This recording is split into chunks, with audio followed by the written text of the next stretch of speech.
Bonjour. Vous venez de Bonjour. recevoir le prix des lecteurs du Var, un prix décerné par les lecteurs eux-mêmes. Qu'est-ce que cela représente pour vous? Tellement de choses. Pour moi, ça fait partie des meilleurs prix parce que c'est directement les personnes concernées qui disent si ce qu'on a créé a fonctionné ou a touché.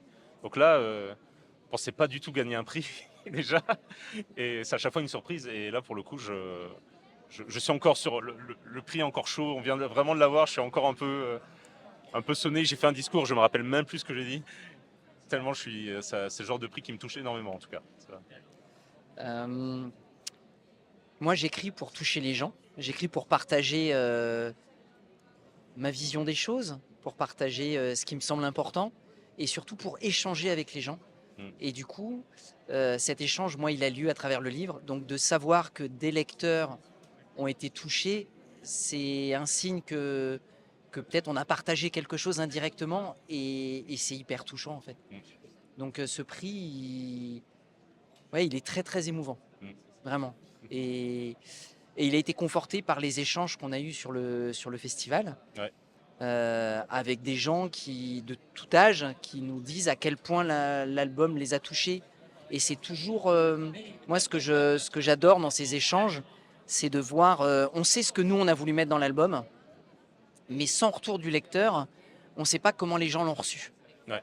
Et de voir toujours qu'est-ce qui leur a parlé, à quoi ça a fait écho dans leur vie, d'avoir tous les témoignages de gens, de parents qui ont des enfants neuroatypiques qui nous disent que oui, qu'ils sont vraiment retrouvés dans ses parents, ou d'avoir des enfants qui eux-mêmes sont neuroatypiques ou se sentent juste différents des autres enfants, et de voir comment ils ont pu se sentir proches de Sacha, notre protagoniste. Mm.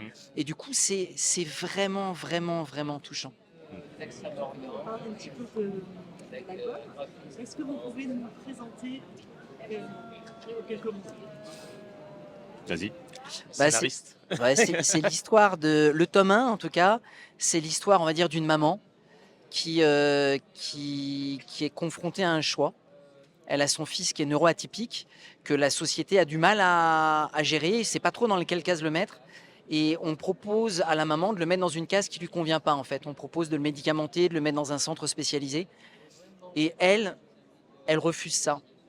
Et elle est prête à tout pour son enfant, pour essayer de l'accompagner dans sa différence. Et c'est juste de voir le chemin de cette maman et de voir tout l'amour qu'elle porte à son fils. Et je sais pas si tu veux compléter. Non, mais c'est très bien dit. Et pour être honnête, cette histoire devait tenir en un seul album. Et en fait, on s'est un peu perdu dans toutes les émotions et les thèmes qu'on voulait aborder. Et on trouvait ça encore plus impactant d'en faire deux, où, comme l'a dit Jérôme, un premier tome qui cible plutôt les émotions de la mère face à son enfant chez qui la communication a été coupée. Et partir sur un deuxième tome sur plus le père, où personnellement je trouve on va chercher quelque chose de beaucoup plus comment dire enfoui parce que voilà, sans trop en dire, la mère c'est assez clair, ses intentions sont assez claires, et le père on va trouver plutôt un personnage qui est pris par tellement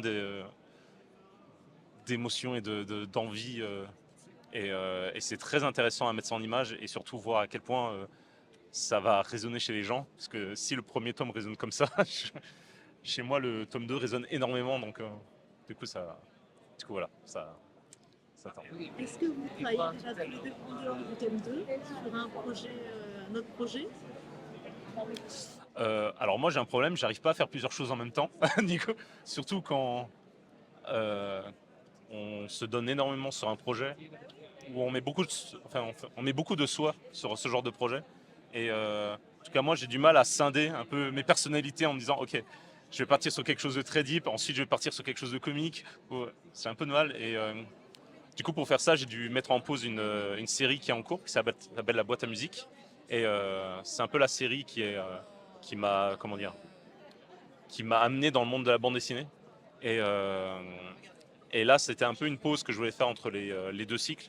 Et une fois que Mitsuru sera fini, je reviendrai sur le deuxième cycle de la boîte à musique, qui, euh, où je suis censé commencer à dessiner l'année prochaine. Et voilà. Vous, Jérôme, vous avez un projet à nous présenter?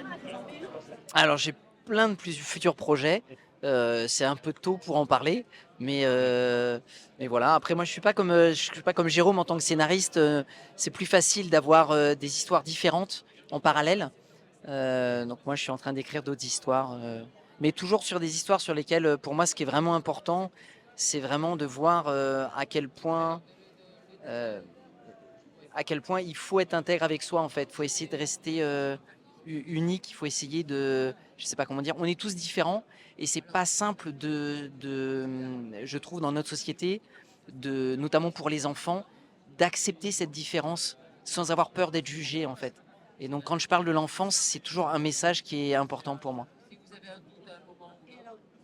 Et alors, une petite la Frédéric Rivard en un mot. Accueillant, Ouais, moi je dirais chaleureux, très chaleureux. échange. On a dit un. Ouais, bon, J'en ai tellement. C'est la première fois que je. Désolé, je mets beaucoup plus de mots, mais c'est la première fois que je viens à, à cet événement. Et déjà, c'était bon signe qu'en sortant du train, tout le monde me dise ah, tu vas adorer.